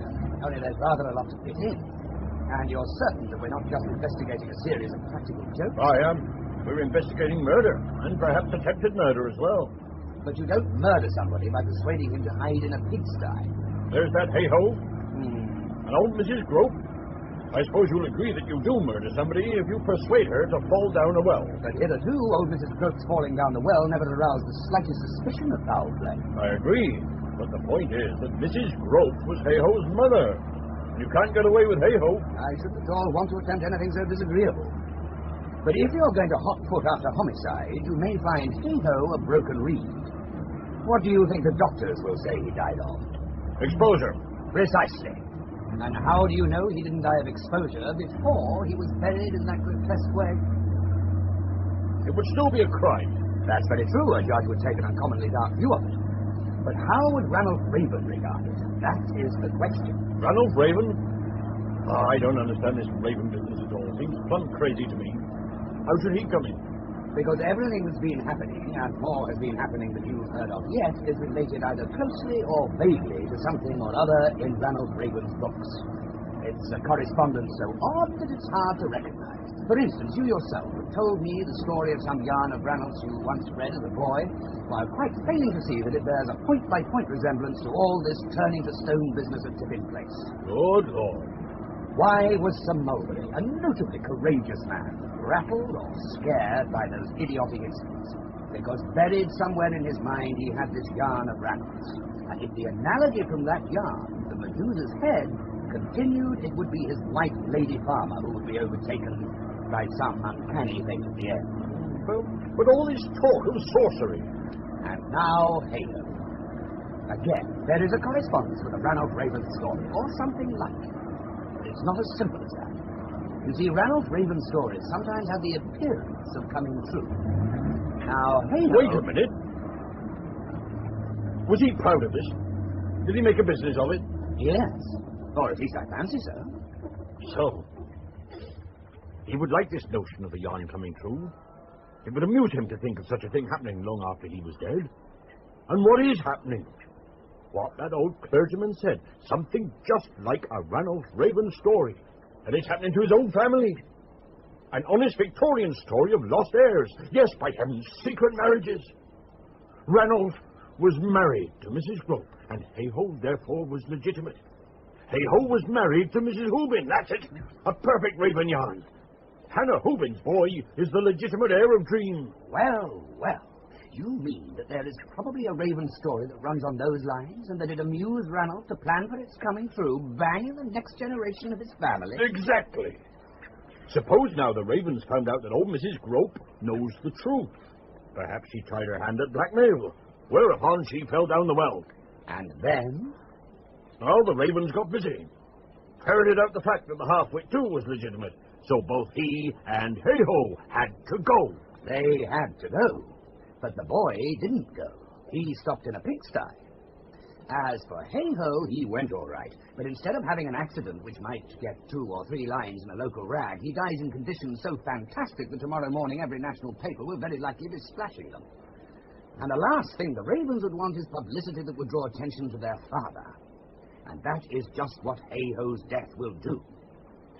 Yours is as ingenious a theory as a colleague has ever presented me with. I congratulate you on it sincerely. But it won't do. Not only are the bits not built in... Needles, Mr. Appleby. The needles put into the haystack to serve as red herrings. I don't think so, for the simple reason they're not red herrings. They're spotlights. And every one leads us back to Ranulph Raven and his stories. Well, there'll be a spotlight on us, sure enough. Let's hope we cut a decent figure in it. Which means finding the villain of the piece and laying him by the heels. We may find him, but I doubt whether we shall lay him by the heels. Be hard to tell just what you mean by that. What if the villain of the piece died last night? Heyhoe? How in the world could he be responsible for all this? If so, he's escaped justice, all right. Undoubtedly. Except perhaps the poetic kind. No, Mr. Appleby, that's another queer saying. You really think Heyhoe was responsible for all those freaks? I wouldn't mind betting that you'll be convinced of it before the night's over. Do you think you could take me back to Dream? 7:30. You'll be glad to get back to a bit of dinner and the young lady, I don't doubt. Decidedly. Would you have any idea when you would be getting married? I haven't discussed the point, but if required to guess, I should say Thursday or Friday. Well, that's so now. Only goes to show. Good Lord, what's that? What? Well, the glow in the sky, man. It looks as if Dream is on fire. Good heavens, I believe you're right. Here's the avenue. Looks as if we're not the only people who are in a hurry to get to Dream. And there's another one right behind us. Better let him by, I think. What's it all in aid of? Well, whatever it is, it's not a fire. The whole place is floodlit. There are cars all over the lawn, tents, caravans, film crews. What's going on? A sensation. That is what is going on. It's not Dream that's being set on fire. It's the tent. Who's his grandmother?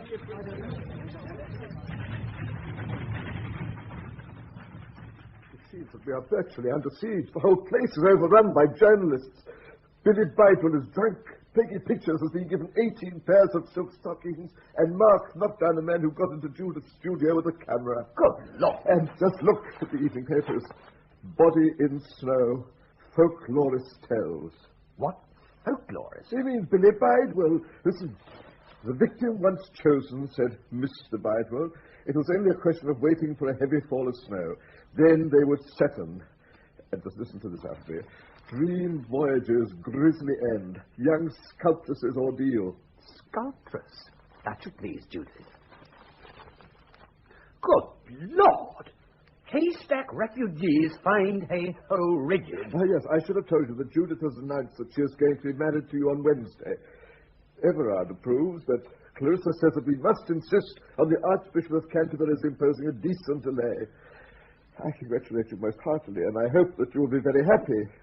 If, that is, you can survive headlines like half-naked girl finds frozen coachman. Oh, can't something be done about all this? I'm afraid not. You see, this is a mere mild beginning. Just what rather conservative local journalists were able to get off this morning. The people camped outside now are the experts. And in the morning papers, you'll see them really begin to exploit the business. It will be a first-class sensation. My dear fellow, my dear John, I'm extremely glad to see you back. This is a very sudden decision of Judith, but I assure you we're all very pleased. That Clarissa may take a little humouring, I think I ought to say. And here's Mark, who will no doubt find Judith for you. Mark, my dear chap, here's your brother-in-law waiting for you to say the right thing. I knew this was going to happen. The way she looked at him in that railway carriage. Yes, I felt rather like an unhewn block of soapstone. Still, let them marry by all means. He seems quite a decent chap. Yes, right. Yes. But now, Mark, if you would be so good as to point John in the direction of Judith's studio. Well? Well? Appleby's End. I think we might begin with that. Is there a story of Ranulph's called Appleby's End? Yes. The place had that name before there was a railway station. And I suppose it caught his eye. I see. And is it about a man who is invited to stay at a strange house with sinister consequences? He doesn't get married. But sinister is the word. Spooky doings in long, gusty corridors with the carpets rising on the floors and the ivy tapping on the window panes, and madness ending all. You're not mildly apprehensive? You don't mind being tied for life to a madman? I'm not apprehensive. Perhaps you should be. You remember you told me that you have a compact with Mark not to tell each other fibs? Is that going to apply to me? Yes. Then don't you think you ought to tell me... I'm marrying you for your wits. Partly. I expect to see you work it out for yourself. And I don't need to tell you either fibs or otherwise. I can just keep mum. But can you keep mum, for instance, about last night? The Heyhoe business. Well, I did find it rather macabre. And disconcerting in that it didn't hitch onto any Ranulph story. Quite. I discovered it hitches onto what might well be a Ranulph story. Only he doesn't seem to have written it. Billy Bidewell... Ranulph did write it. Only it was never published. Everard told me this morning. Well, what do you make of the whole business?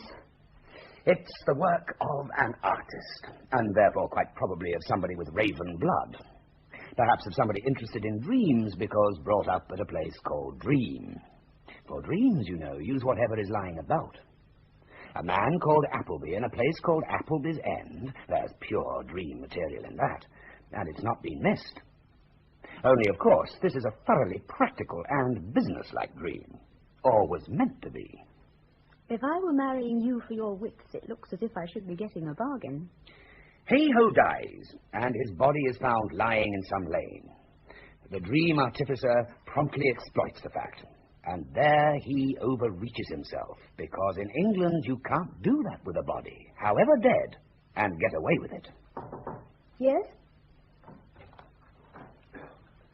I am sorry to disturb you, Miss Judith, but Mr. Everard has asked me to tell you there will be guests for dinner. Guests? They arrived without warning, Miss Judith. And Mr. Everard was quite put out. Well, who are they? A Mr. Scott. Ralph Raven's publisher. And a Mr. Liddell. A news editor of the Blair. Well, well. And all for Hannah Hoobin's boy. And there's a young constable downstairs, Mr. Appleby. He asked me to give you this. Someone has put the pins to Woolworth. Woolworth? Starrock's prize bull. I understand that a clay model of the animal was found in his straw, stuck with pins. This is serious, and I think the matter should be communicated in the discreetest possible manner to the gentlemen of the press outside. Will you arrange that, Rainbird? Certainly, sir. Witchcraft? But it just doesn't fit in or make sense. It's got nothing to do with us. And why should you be so keen to go and... I'll let you puzzle out that one. We have 2 jobs ahead of us this evening. 2? I should have thought 1 was enough. 2. Getting to the heart of the mystery and getting away again. Come on. We'd better go into dinner. The unfortunate man who died last night. Heyhoe. Just so. What manner of man was he? Far from reliable. I could not conscientiously describe him as a valued servant. His new situation is scarcely likely to be such that he will require a testimonial. Of course, he was excellent with Spot, Mr. Scott. And with the 2 horses we had before Scott. Oh, I mean Spot. And with the 4 horses we had before the 2 horses we had before... Everard, I think it might be a good idea to keep 4 horses again. One would then have no hesitation in calling out the carriage. None whatever. And Bidewell might be put in livery. Bidewell? Is that the fat young man who was lying asleep in the stables? It has proved overexciting for him, Mr. Liddell. And he's the one who has some knowledge of a piece of folklore about a head, which recalls the circumstances of Heyhoe's death? Well, yes, it does appear... And you have a Ranulph Raven story turning on the same circumstance, preserved in manuscript? That is so, but just how... there may be something in this. A little. Don't you agree that is all absorbingly interesting? Interesting to you and me, yes. I don't mind saying that I shall be uncommonly intrigued to hear the explanation of this echoing of the Raven stories. But whether we could put it across in the Blair, well, that's another matter. Put it across? Really, my dear Liddell, I fail to understand you. Nothing would dismay us more than some horrible form of publicity. Oh, it would be most repugnant to us. Entirely contrary to our family tradition. We should never hold our heads up again. Oh, come. You must all please take a rational view of the affair. The public is bound to be interested. I'm not so sure of that. Something very much simpler would have altogether more appeal. That's the opinion of those fellows camped on the lawn outside. It's got them guessing. So much so that they've agreed to hold everything till tomorrow. Something simpler, did you say, Mr. Liddell? Have you heard of the sorcery hereabouts? It seems to have nothing to do with our affairs here at Dream, but you might be interested in it all the same. Yes, I think that as we are squarely faced with our own untoward affairs, we should stick to them. I quite agree. If Mr. Appleby would... Sorry, Mr. Appleby. Less than an hour ago, I had a message from the local constabulary about an attempt to injure a prize bull by black magic. And then there's old Mrs. Ulstrup. To get back to Ranulph Raven. A bull, eh? There's always a bit of appeal in a bull. Yes, that's an uncommonly interesting thing. Interesting? It's quite stupid, if you ask me, and leads nowhere. Now, Heyhoe... Very definitely leads somewhere, but in just what direction? I'm not sure that it wouldn't be as well to leave him alone until we find out. John, pray let Rainbird give you a little more pork. Beg pardon, sir. Beg pardon, ma'am. Well, Rainbird, what is it? What's the matter? It was the pork, ma'am. It was Mr. Everard's naming the pork that made me feel I'd better mention it. Mention it, Rainbird? What in the world are you talking about? The witches, sir. They've been seen not an hour ago. The witches? What witches, Rainbird, in heaven's name? Why, ma'am, them as was a-trying to sorcerize old Mrs. Ulstrup and put the pins to Woolworth. Oh, nonsense, my good fellow. These are simply old wives' tales that have been going round the district. Beg pardon, sir, but Inspector Mutlow says that... Inspector Mutlow, is he here again? Oh, yes, sir. Waiting in the scriptorium, sir. And Inspector Mutlow says, sir, that the Lord Lieutenant was most emphatic. The Lord Lieutenant? Of the county, sir. He had arranged for a car to meet him at the junction, it appears. At Linger, that is. And seemingly it broke down in the snow. Whereupon, sir, his lordship was pleased to step into the waiting room, and there the witches was. A whole Sabbath of them. A Sabbath? Well, sir, at least 3. There they was, sir, in Brettingham Skirl's waiting room. And what, Rainbird, were the witches doing in so disagreeable a retreat? If you please, Miss Judith, they were killing swine. I suppose, Rainbird, that the witches were provided with a cauldron. I understand that they had something of the sort. And were they singing something like double, double? Well, those are the very words, sir, the very words. Inspector Mutlow says his lordship noted them very particular. But no sooner had his lordship entered the waiting room than the witches ran out shrieking and disappeared, and there was nothing left but the carcass of one of Skirl's Gloucester old spots.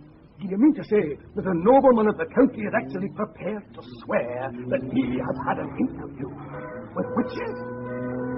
What's all that noise? That would be the gentlemen of the press outside, sir. They're all driving off to linger. By my coat! There hasn't been a story like this. My dear fellow, pray compose yourself. Have another glass of claret. Wait for the pause. And the brandy. Keep her out! Oh, keep her out! Oh, she followed me right to the spinning. William? It is William, isn't it? Gregory Grope's assistant? Yes, sir. Whatever is the meaning of this? And what has been following you? Oh, please, sir. It was the witch, sir. Followed me right up the kitchen door, she did. Waving and screeching like anything. Oh, I thought I was a sure goner. I see. And I suppose she had her broomstick? Oh, yes, sir. Her hat and broomstick, sir. And she carried a great big brindled cat. Oh, that'd be how I knew she was a witch. Witches. Your whole countryside teeming with them. Spewing pigs, bewitching bulls, killing pigs, pursuing country boys. My heavens, it's the greatest thing in the country. Tell them to hold the country. But what about my tombstone? Sir Mulberry's father's father, do come. Judith's blind man. Heyhoe and the horning. Come back! Come back! Now we didn't tell you the best one of all. Appleby dead! Appleby dead!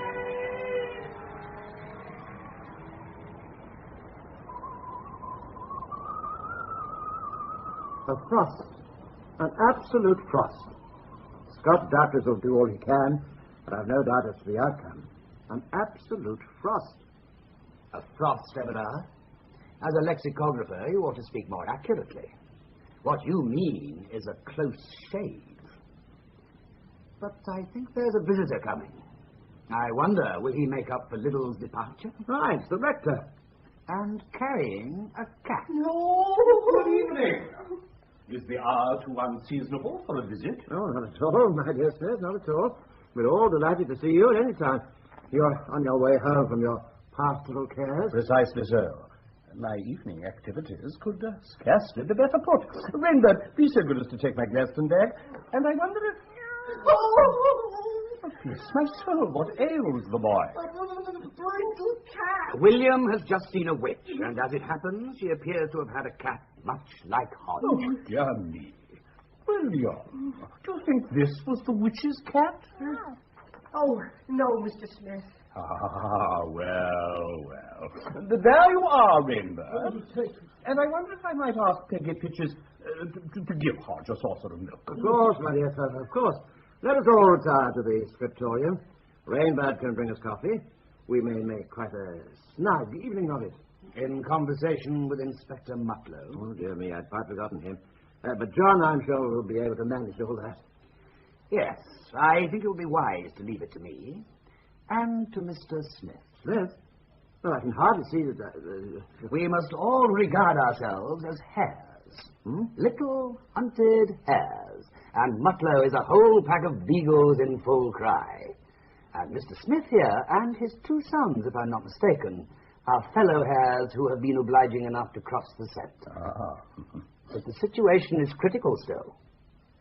Now, come along. Mutlow, it was good of you to come over again, but I really don't know that you ought to have spared the time. This is a bad business that has started up around you. It certainly is. When once country folk get imagining things about witches... Quite so. Now, the trouble is, you can never be quite sure that there isn't something in it. Anyway, you'll certainly be preoccupied with it all, so it's a good thing that the tip-in place and Heyhoe affairs have been cleared up. Cleared up? I haven't heard of that now, Mr. Appleby. Well, virtually cleared up. I hope you won't go away quite yet, for we really need your help in talking the matter out. Well, you must have a brandy. Robert, bring a rummer. And a cigar. Oh. Don't hesitate. Pick and choose. Oh. Sugar, Mr. Mutlow. Oh, So intelligent of Rainbird. Joy's supply of coffee. Oh, most reliable man. I have to explain to you all that this afternoon Inspector Mutlow made a most penetrating analysis of the case, as a result of which we have been able to draw the whole affair together.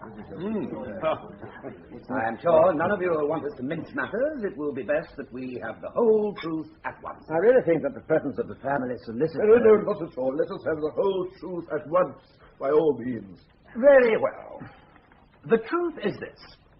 Inspector Mutlow found very good reason for the darkest suspicions against this whole family. The death of old Mrs. Grope, followed by that of Heyhoe, and also by some obscure plot against the unfortunate youth known as Hannah Hoobin's boy. Oh, Mrs. Grope. The woman who is thought to have fallen down the well. Ah, yes, yes, sir. Certain circumstances, family circumstances, into which, at the moment, I need not enter, made it advantageous to you, Everard, and to the family in general, that first this old Mrs. Grope, and then Heyhoe, and then the boy should be, well, liquidated. Good heavens. Liquidated? This is very serious. Quite so. It appeared that the two crimes and one obscure attempt at a crime might be charged against you all. But then another possibility struck the inspector. A little more brandy? Oh, thank you, yes.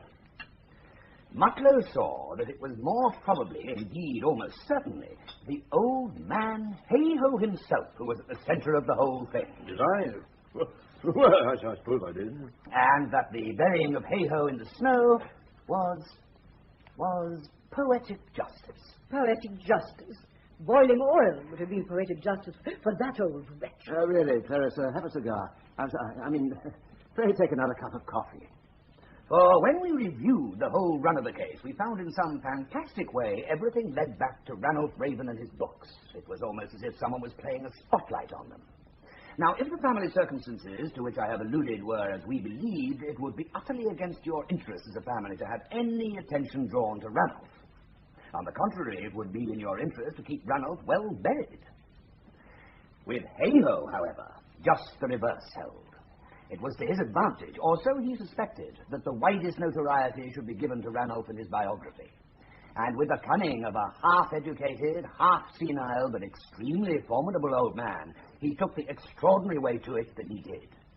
Queer things began to happen which would be bound very soon to unearth the whole Ranulph Raven legend. The newspapers would be sure to take it up, and from right back in the last century, his whole early history would be laid bare. I think I have more or less done justice, Mutlow, to this series of deductions by which you have solved this case. Oh, certainly, I think you put it very well indeed, Appleby. And so there is the truth of the whole matter. And fortunately, there is now really no criminal case to pursue. I say fortunately because this extraordinary, very serious affair of witchcraft is likely to occupy all the inspector's energies for some time. I'm sure that you will all agree that his handling of it is likely to be such that he will gain the greatest credit. Oh, certainly. When Inspector Mutlow runs the weird sisters to earth, his career will most assuredly be made. Oh, well, I suppose I certainly do want to get on to this witchcraft and sorcery business. And now that everything has been cleared up... Thank God for that. No, it hasn't. What about that poetic justice? What about the body in the snow?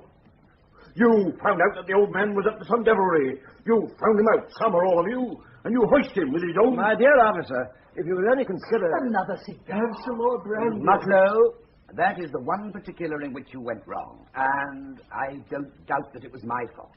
I got carried away with the idea of poetic justice and overlooked a vital figure in the drama. Spot. Spot, Mr. Appleby? Yes, indeed. For consider the situation. Here is Heyhoe wandering round in the snow with a bottle of gin in one hand and Spot's bridle in the other. He sits down, still clutching the brute. He drinks, falls into a stupor. Very presently he is dead. But still he is clutching Spot's bridle, and I suppose you know what a dead man's clasp can be like. The horse bolts, terrified, and drags the body right into a snowdrift and is pulled up short. He rears and prances in a panic, scattering snow everywhere, obliterating his own traces. Something snaps or slips, and he makes for home. And there is Heyhoe's body, tugged with the animal's full might into a snowdrift. And you really suppose that this was the manner of Heyhoe's end? What do you think, Mutlow? Well, there's no doubt of it. And it shows how careful one should be about testing one's hypothesis. I'm not sure it wasn't you yourself, Mr. Appleby, who was a bit hasty there. Oh, undoubtedly it was. Yes, now, what I've always said... Dear me, what an extraordinary din. It's the witches. They're not a quarter of a mile off. Witches? Sounds more like... It's the witches. I must go. Won't you stop for another brandy? Put a few cigars in your pockets. dear me. The man's gone. Now perhaps you understand, Everard, what I meant by a close shave.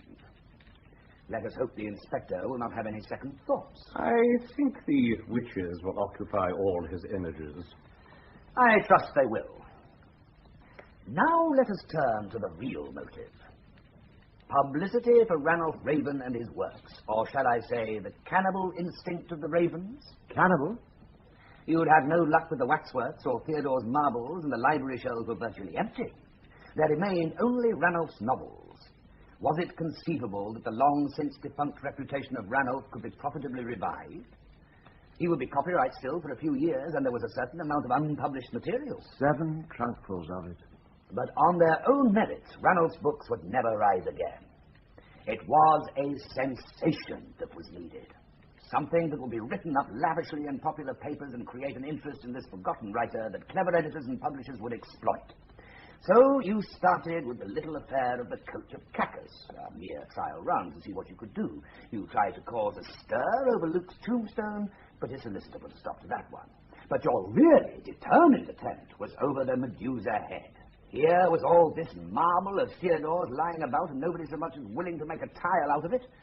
And here on the shelf was a yarn of Ranulph's in which all sorts of creatures were mysteriously turned to stone. And so the campaign against the farmers of Tipping Place was launched. But on this occasion, you had the most wretched luck. Although you had arranged for reporters to be on the scene in no time, the farmers were strongly opposed to publicity.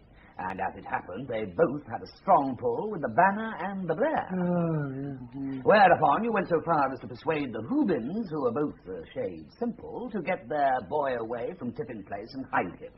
And you replaced him with one of Adolphus's waxworks. But again, nothing much happened, because Mutlow did very little to find out what had happened to the Hoobin boy. And this was the state of affairs, when I had the good fortune to meet Everard on the train. But it was too good an opportunity to let slip, don't you see? There was this newspaper on the carriage floor identifying you to all the world as Appleby of the Yard. There was a station at Appleby's End, and there was Ranulph's story.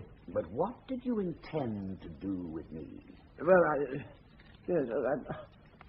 I had nothing clearly formulated in my mind. I was improvising. But subsequent events, my dear John, drove your possibilities quite out of my head. No doubt. And it's to the subsequent events that we now come.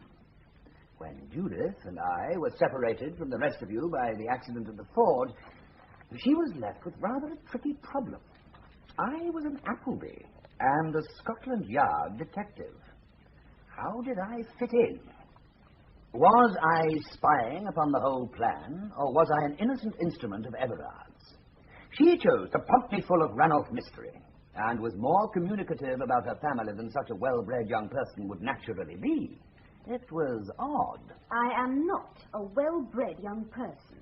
You might be speaking of one of Lady Farmer's beastly dogs. Judith, if your manners made an adequate impression upon this young man, that is surely one satisfactory aspect of this deplorable affair.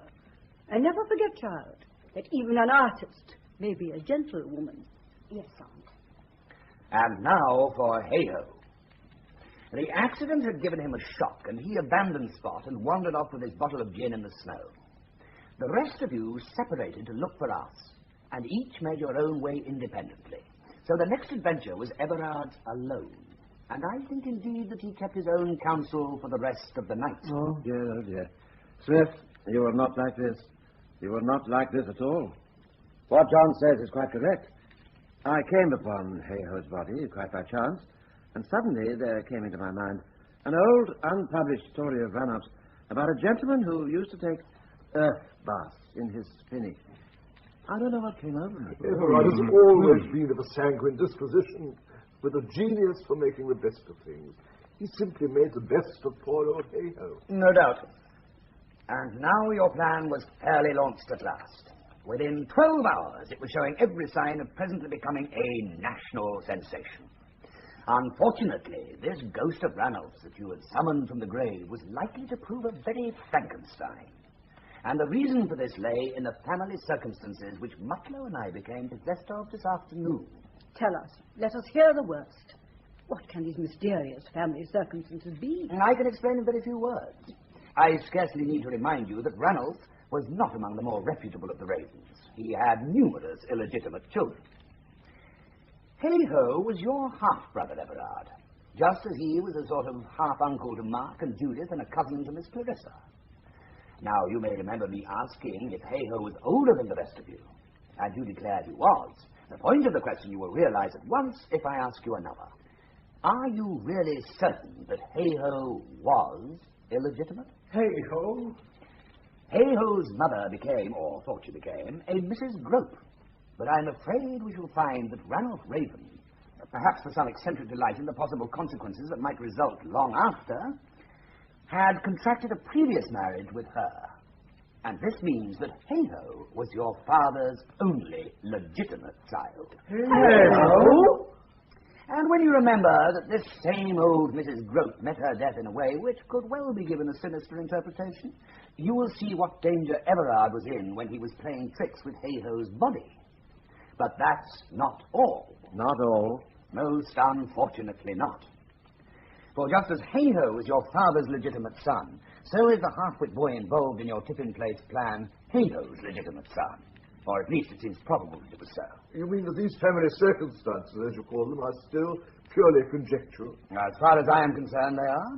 But from the very vigorous diversionary action which Mr. Smith has thought to take this afternoon and evening, I think he probably possessed some certainty in the matter. Heyhoe and woman known as Mrs. Hoobin were married at Yappa some 17 years ago. Having this information, together with some knowledge of the matter of Heyhoe's own legitimacy, I saw the extreme danger of the position and the conclusion to which the police might very readily come. A little clouding of the issue, I thought, might give us time to see where we were. Hence the theft of Mrs. Ulstrup's cake. I'm surprised you distinguished my part in the affair so readily. But yes, it was I who set in train the little matter of the witches, with the timely assistance of Charles and Arthur, fortunately still enjoying their winter vacation. If you care to look into the Gladstone bag, I trusted to Rainbird. You'll find the witch's hat and cloak, which so rattled young William. So, there the matter rests. The newspapers have been successfully headed off. Very soon the Raven family affairs will be completely forgotten and can be quietly adjusted in whatever fashion is proper. Adjusted? If I understand these revelations are right, they mean that young Hoobin is the rightful owner of Dream. It's exactly like one of our father's romances. This Hannah Hoobin's boy, what's he like? John, you've seen him. I should call him perfectly charming. Is he not a raven, after all? Capital. How much in this degenerate century one relishes a compliment well turned. Oh, capital. The ravens, or some of them, are charming, but equally the ravens and all of them are broke. Indeed, they're about to be turned out into the snow. I should like to be let take away Theodore's genius guarding the secret of the We must food. ask the farmers to return the pig and the cow and the waxwork.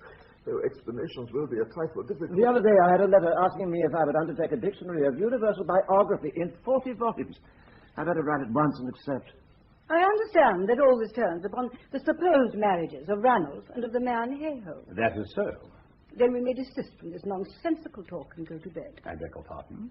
Except Judith and John.